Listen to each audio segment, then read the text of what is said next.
Okay, today I was craving some aguachiles, so I hit up my good friend Jose. His mom is from Sinaloa, so I expect this to be a pretty authentic recipe.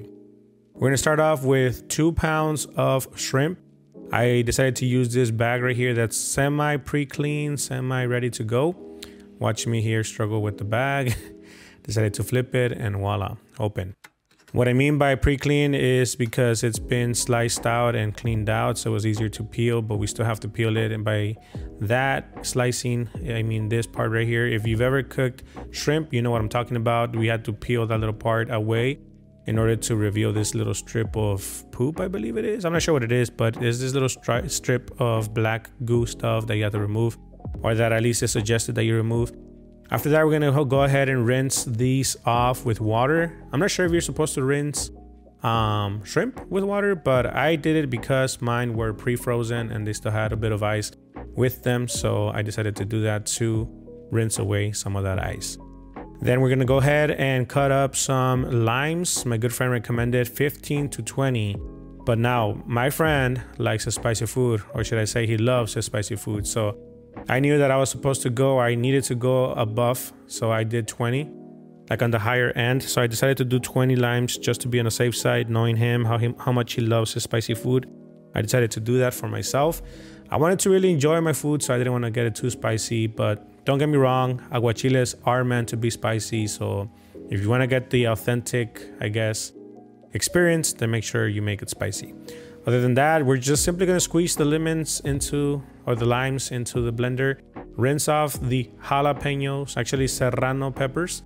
Once again, my good friend here recommended 20, I believe, and I end up taking away 5. I think 20 or 15, but the point is I ended up with 10 serrano peppers. And after that, all you have to do is blend it up all together, the lime juice there with all the serranos. When I was doing this, honestly, it wasn't the most difficult recipe that I've ever cooked. You're simply gonna go ahead and season with freshly crushed sea salt. You could use any table salt, it's fine. I decided sea salt, pink Himalayan sea salt, and some black pepper. Simply blend it all together. Like I said, when he sent me the list of how to make this, I was surprised of how simple and how fast this thing is.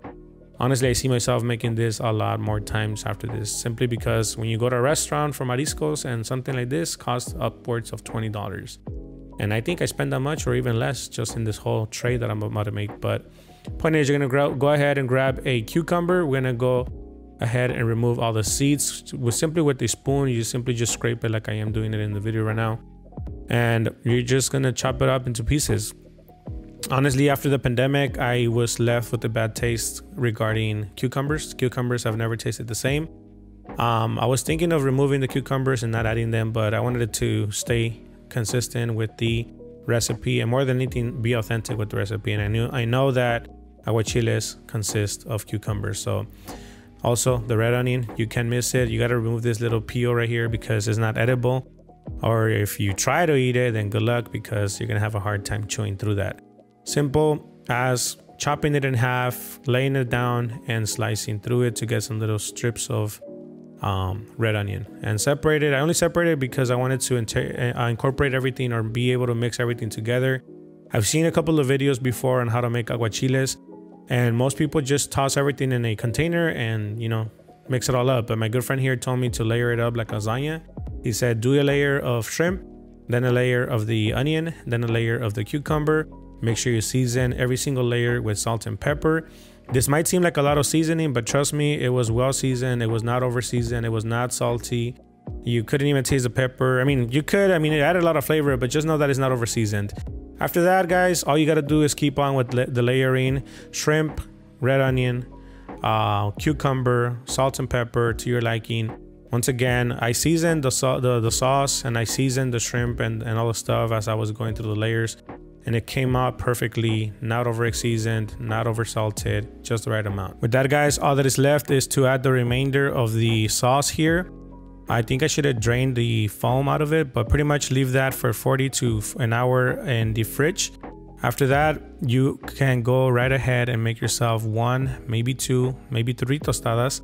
I, for one, did myself more than one of these tostadas. I'm not gonna lie, they are really good.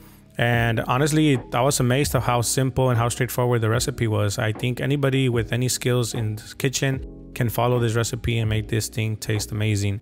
I myself do not see myself going to any restaurant anytime soon to try out the Aguachiles tostada because I'll be making it at home.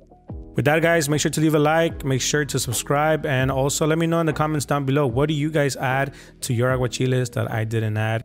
So let me know down below. Here's my good friend trying them out. She said she wanted it to be a taste tester, and she does not do well with spicy food. And there she goes, getting spiced out. Thank you.